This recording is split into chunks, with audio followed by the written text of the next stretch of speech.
Welcome back to my channel. I'm Wilby TV. Nagbabloggs nga po ako ng iba't ibang uri ng halamang gamot na natural. Nagtuturo din po ang tutorial tungkol sa iba't ibang uri na natural na halamang gamot. Kung bago lang po kayo dito sa channel ko, huwag niyo pong kalimutang mag-likes and mag-subscribe.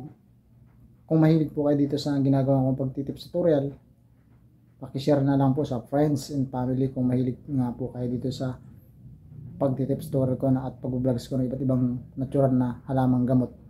Bago ko po umpisa ng pag-tips tutorial ko, maraming salamat po sa new subscriber, new viewer, ganun din po sa all subscriber, all viewer. Maraming salamat po sa inyong suporta. Sana po ipatuloy niyo suportahan yung channel ko para lalo po mag-growth. Marami po natin matulungan na mahirap nating kababayan na mga umaasa sa libreng gamutan.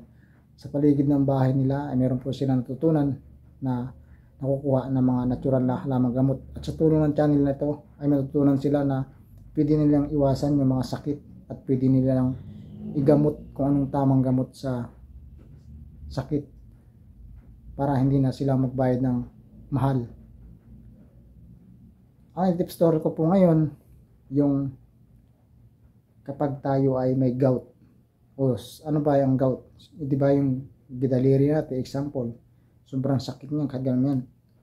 Kahit ilang araw yan, ang sakit niya parang pag hinigit mo siya, ang sarap siya pag hinihigit ganun. Parang maiihi ka, yan yung gout yan. Tapos ang sakit-sakit niya, pag hinihigit mo, papaihi ka sa sakit, yan yung gout. Alam mo po yung gout, may mga bawal po na pagkain dyan. Huwag po kayo kakain ng mga bawal na pagkain kapag kayo may gout.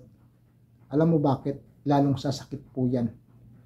Ay mararamdaman mo kung may gout kaya, napakasakit niya, parang matigas siya. Tapos ang sarap ganunin. Pag hinigit mo, parang sisigaw ka, papaihi ka eh. Kasi masakit siya. Parang mayroon dyan sa namuuna yung ugat mo. Hindi siya masyado active. Parang ganun yung pag may gout. Pag pinisa mo, ganun sakit yan. Ang sakit na ganyan. Parang sarap niyang pisain kung may gout ka sa ganyan. Yan. Number 1, ang bawal po dyan kapag may gout ka, kung mag-iinom ka beer. Iwasan mo po ang pag-inom ng beer. Alam nyo bakit? Hindi mawawala yung pananakit ng gout mo kapag nag-iinom ka palagi ng beer. Beer po ha, is number 1. Number 2, iwasan mo ng pag-inom ng kape. Lalo na yung mga 3-in-1 na coffee, iwasan mo po kapag may gout ka. Lalong sasakit yung gout mo. Okay? Tips number 3, iwasan mo pag-inom ng soft drinks kasi lalong lalala yung gout mo, lalong sasakit yan. Pag ginan mo nga, masakit. Diba? Masakit kapag may gout. Lalong sasakit yan kapag nag-soft drinks ka. Kahit anong uri ng soft drinks, iwasan po ninyo. Yan po yung tips number 3. Tips number 4, pagkain ng mga dilata. Iba't ibang uri ng dilata. Kapag may gout ka, iwasan ninyo ang pagkain muna niyan. Alam niyo bakit? Lalong lalala yan, lalong sasakit. Saka matagal siyang mararamdaman mo yung pananakit nga na pag mo, sakit nung ibutod nung daliri mo. Yun yung gout. Yan po yung tips number 4. Tips number 5, yung mga cholesterol, iwasan mo na muna kapag may gout dyan. Nilaga na buto ng baka, nilaga na buto-buto ng baboy. Mag-a-active yung gout mo na yan lalo kapag yan kinakain mo. Yung mga nilaga na mga cholesterol, yan po yung bawal sa may gout. At ito po yung tips ko sa inyo, bonus kung may gout kayo, home remedy. Kumuha kayo ng isang plangganang maliit or ano ba planggana, small. Maliit lang ng planggana. Yung kwan. Kumuha kayo ng mga 3 basong tubig na mainit. Ilagay ninyo doon sa planggana. Tapos lagyan ninyo isang kutsarang asin. Then pag yan yung medyo maligamgam na, ibabad ninyo yung kamay ninyo or kung may pa kayo nandun yung sa daliri ng paan yung gout. Ibabad ninyo na 5 minutes to 15 minutes. Everyday mong gagawin yan hanggat nararamdaman mo na sa ibutod niyan kapag may gout ka, di ba? Pag ginano mo, sakit.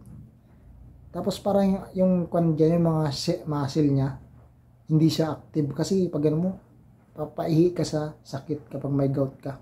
Pag ginanyan mo, parang palagi siyang pagod. Tsaka tigas siya, tigas yung loob, tigas na tigas. Yan po yung may gout.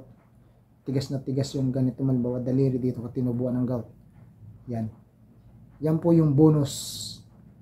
3 basong tubig na mainit. Lagyan mo isang kutsara na asin. Tapos ibabad mo yung kamay mo. Huwag mo po ibababad ng bagong hango sa thermos. Kung galing sa thermos nyo o galing sa heater yung kamay mo. Baka ma-aksidente ka. Take note. Be careful. Maligam-gam lang po yung warm water. Ibababad ninyo.